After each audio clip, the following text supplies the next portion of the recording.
But to speak on behalf of Oakland and Creative Mornings today, we have Zakiya Harris. Zakiya is an artist and educator working at the intersections of creative transformation and entrepreneurship. As you know, she's the co-founder of Impact Hub Oakland, which is right here down the street, and Grind for the Green.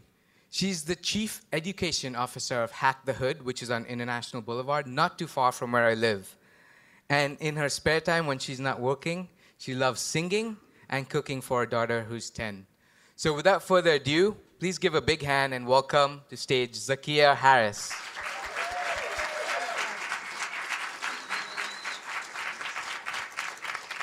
Creative Mornings, make some noise. I know it's early. One more time, make some noise, Creative Mornings. All right, it's the first one of the year. We're about to kick it off. I am so happy to be here. I can't believe that all of y'all got up this early in the morning to hear me speak. I'm really excited, and I can't think of another place that I would like to be right now but to be in the room with all of you. So I am, oh, that's cute. I am the answered prayers of my ancestors. I am a descendant of kings and queens and builders. I am also the descendant of sharecroppers and factory workers and domestic servants. My parents decided that they were going to live a new life, and so them, like many, many countless African Americans throughout America, decided that they were going to be part of the great Black migration out of the South. And so they migrated to the Bay Area just at the beginning of the 80s by way of Richmond, Virginia. Drove cross country in a two-seater car, making a commitment that they did not want me to grow up in a segregated South that was racist and live the life that they had grown up living. And so even though I was born in Richmond, Virginia, this is one of the first photos, my school photos, that I took when I had come here to Oakland. My family first off went to San Francisco, and then when my parents split up, my mother, being a single mom raising me, got displaced and moved to East Oakland. And so East Oakland is really where I was raised and where I grew up. Both of my parents are first generation to go to college in their families. And education was instilled in me very, very early on. And so even though I lived in a neighborhood that was maybe considered by some to be the hood, it was very important to my mother that I went to a school that had some prosperity and that I was exposed to different things. So I actually spent most of my childhood just blocks away from where I'm standing right now. We spent our PEs going to use Lake Merritt Park. I learned how to play many sports in Lake Merritt. I spent my time after school in the Oakland Public Library. I learned how to swim at the Oakland Y, just blocks away from where we are now. And even though I lived in a community that maybe was under-resourced and had a lot of barriers, I went to school every day with people of a lot of affluence and wealth. One of my best friends growing up, her grandfather was actually the mayor of Oakland at the time. So I was immediately confronted with the fact that people can look like you but maybe don't share the same socioeconomic status. And I had to learn how to navigate different worlds, how to come from one world and fit in with another world, and how to leave that world and fit in with another world. And I was constantly doing that dance. Like many in this room, I did what I was told to do.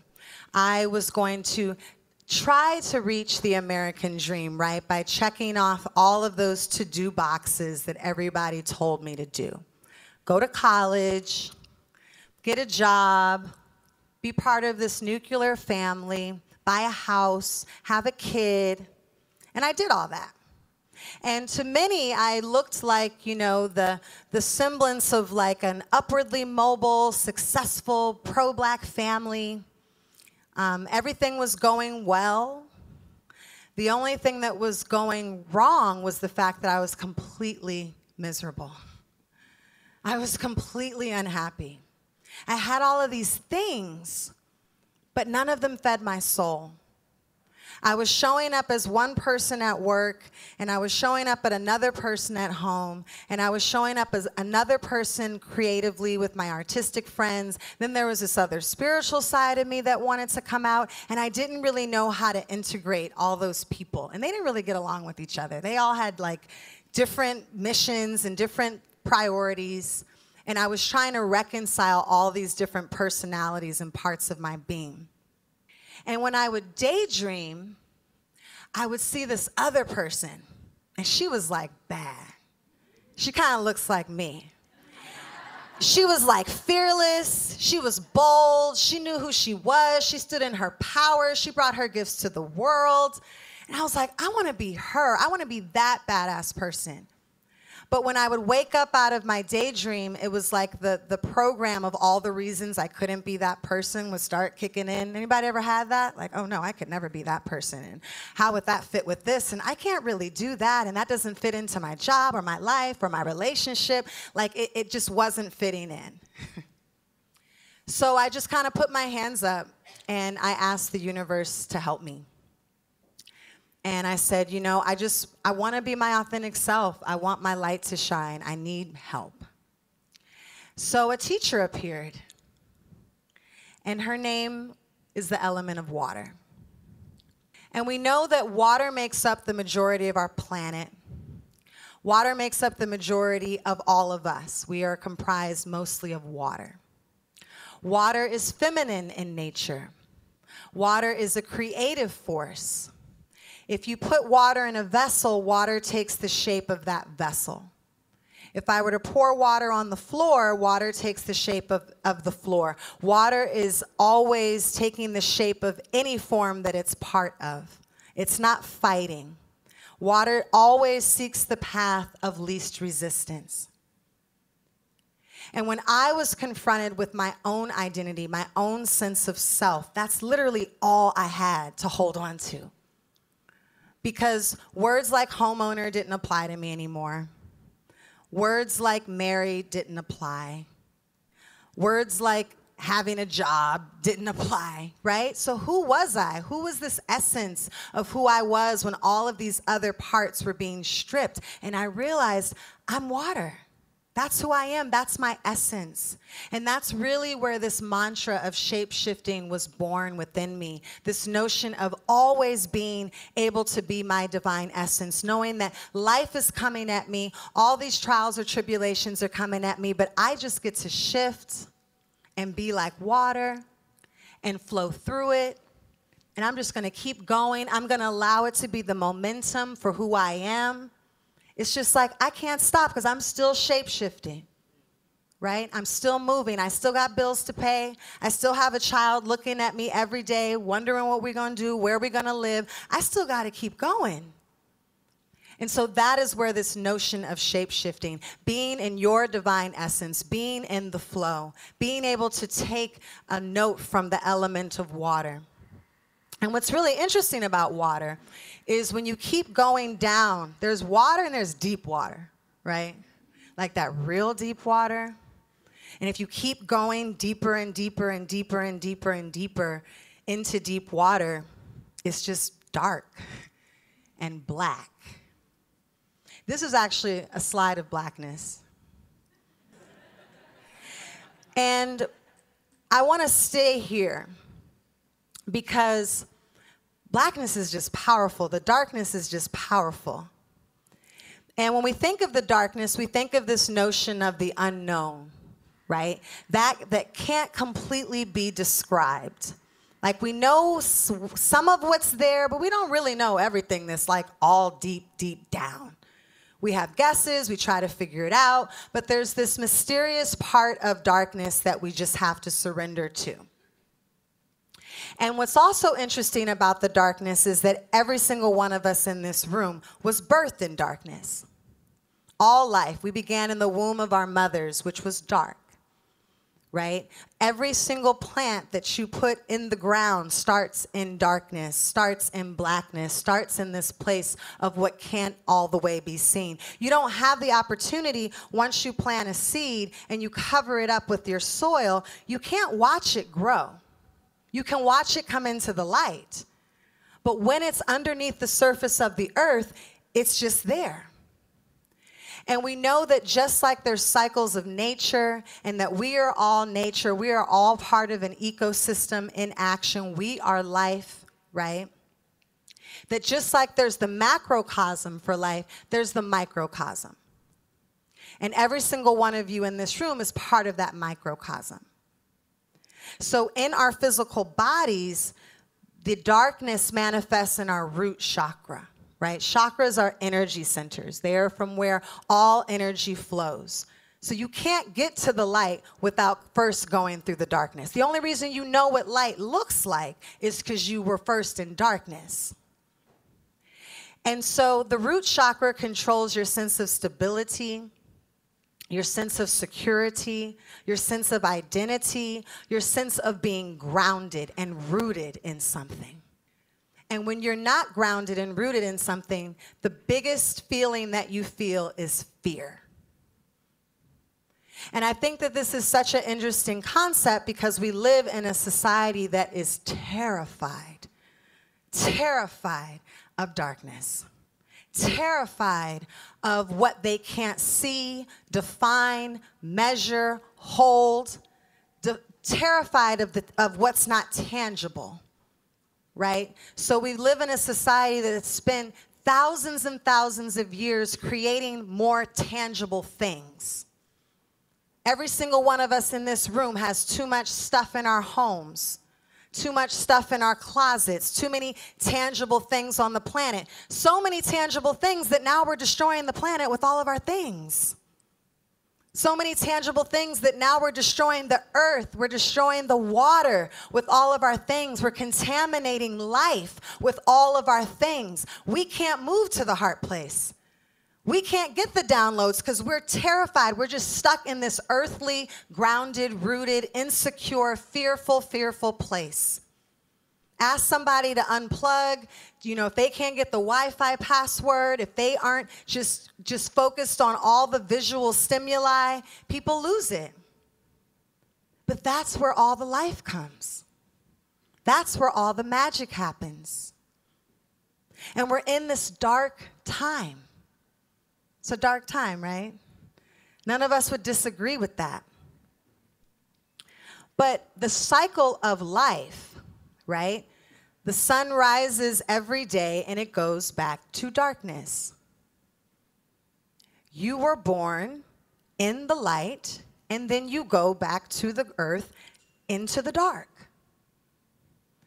After food is done and life is going back to its compostable state, it goes back to the dark. That is the natural cycle. The only thing that can happen after darkness is light.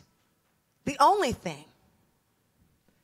But if we are so disconnected from the root, and all we see are the laws that they say they want to pass, the walls that they say they want to build, the leaders that they are putting into power, the wars that they say they're going to, if all we get focused on is what we can see, we've missed it.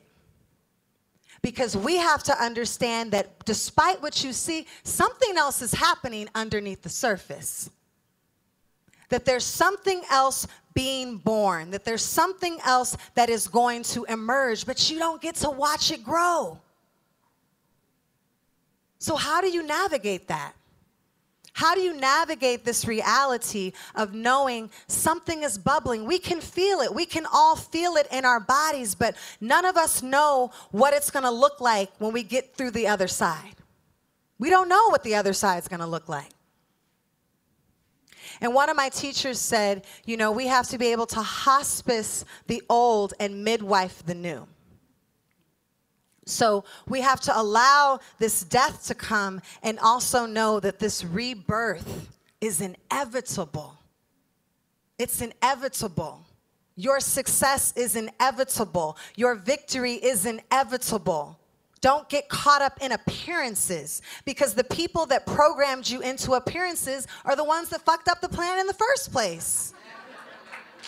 With what they could touch, with all of their things, with what they could measure, they had it all figured out, and look at the state of the planet. Messed it all up. So clearly, we can't buy into that thinking and that mindset and think that's going to carry us in to the rebirth of the new. We have to hold and ground onto something differently. We have to be connected to what grounds us, to what roots us. We have to be in alignment with the cycles of nature, be in alignment with the natural ecosystem of life. So, what you have to do is, you got to be your own superhero. So superheroes have names, right? You got to have your name. Mine is the shapeshifter, by the way. I see some shapeshifters in the room, and there's some other superheroes in the room, right? You got to know who you are. You have to know what your gifts are. I am a shapeshifter. I bring my magic in every room that I go into, because we need super extraordinary humans to be able to solve these extraordinary challenges that we're currently facing. You can't say that you care about the planet, that you care about your community, if you're not being a superhero. You're failing us all.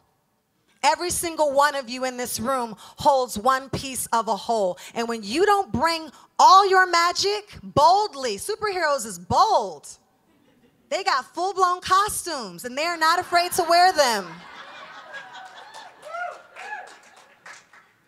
Boldly, unapologetically on the planet. If you're not doing that, then you're holding us all back. So you have to be a superhero. The other thing that superheroes do is they claim their mission. Now, here's the thing about the mission. I say, you know, your mission chooses you. You don't choose your mission. Your mission haunts you. It's that nagging thing. It's like when I was sitting there and I was being nagged and I was seeing this badass person, it was like, you know you're supposed to be doing this, right? You know you're supposed to be doing this, but no, I'm doing that. It doesn't matter how much money you have. It doesn't matter how successful you become. If you are not living your mission, you are not happy. You are not fulfilled. You are feeling a void, and it's never going to go away if you don't claim your mission. Some of us get paid to do our mission. Some of us don't. My mission is to be a force of transformation on the planet. That's my mission. I've claimed it. Because you can have a mission, that doesn't mean you claim your mission. There's a difference. When you claim your mission, you step all the way into it unapologetically and say, you know what? This is what I'm showing up to bring. Every room that I walk in, that's how I'm showing up. As a mother, as an entrepreneur, as an educator, I'm claiming my mission. I'm going to be a force of transformation, and I'm not shy about it. I'm not hiding it. It is what it is. So again, being your superhero self, understanding your magic, your strengths, those are your tools. Those are the tools that you were born with. But you take those tools to fulfill your mission. You know, when you think of like Superman or some really great superhero that you love, like they came down to earth every day and they had a mission, and that was what they were doing. So what is your mission? Because many of you, if I ask you, what's the mission of your business?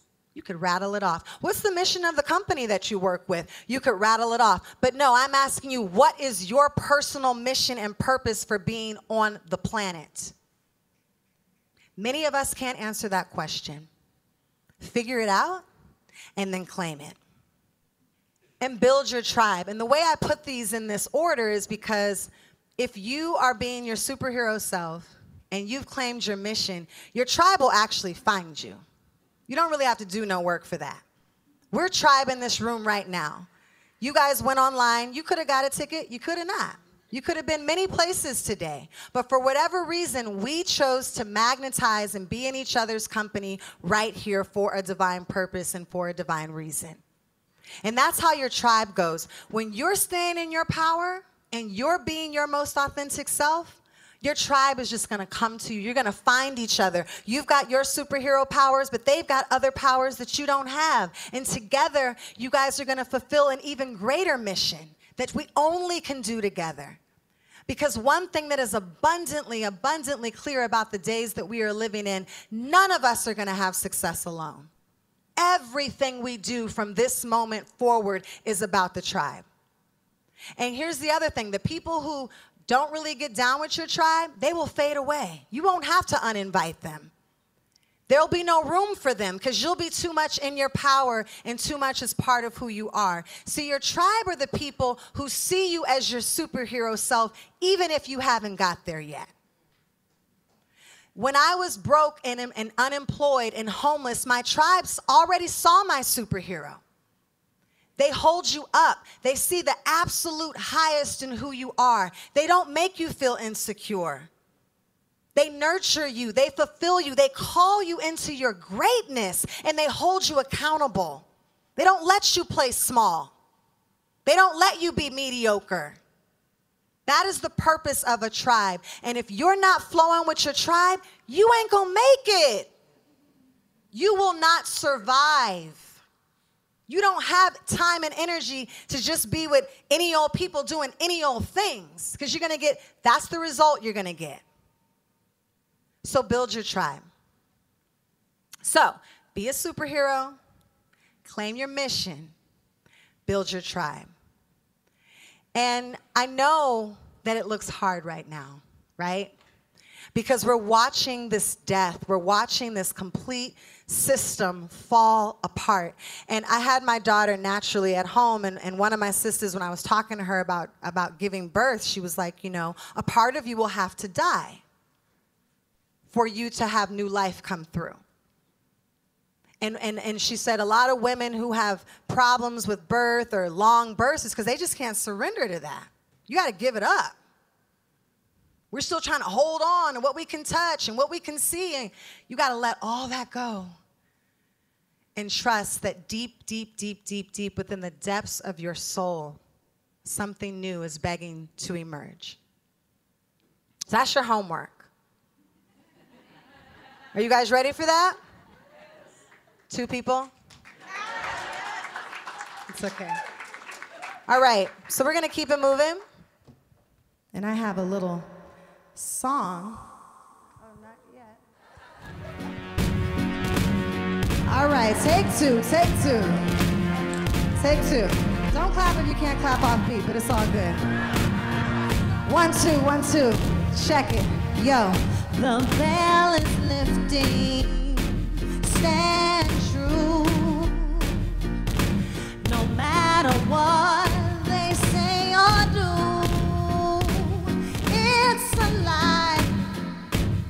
All alive, scrutinized in disguise.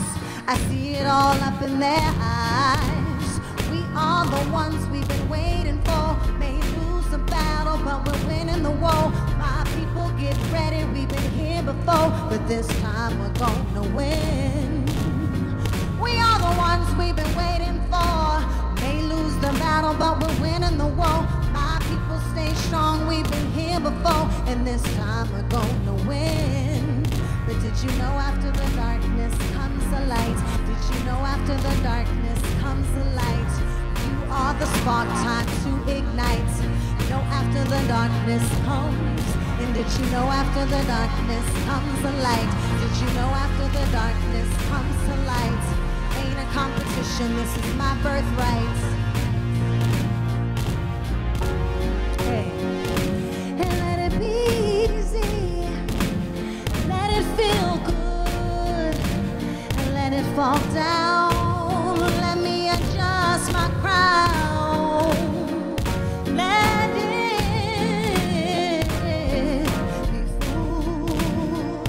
Oh, see, but you can count all your artillery and bring your guns, but you can't rectify my rumpa-pum-pum. Champion the goddess, I carry the sun. Bloodlines, lifelines, we won't be outdone. But did you know about the darkness comes the light? Did you know after the darkness comes the light? Did you know after the darkness comes the light? Did Did you know after the darkness comes? Did you know after the darkness comes? Did you know after the darkness comes? Did you know after the darkness comes? Your light. Ain't no competition, this is my birthright. You are the spark, time to ignite. Ain't no competition, this is our birthright. You are the spark, be the light, the light, the light, the light, the light, the light, the light. Thank you very much, Creative Mornings. My name is Zakiya Harris.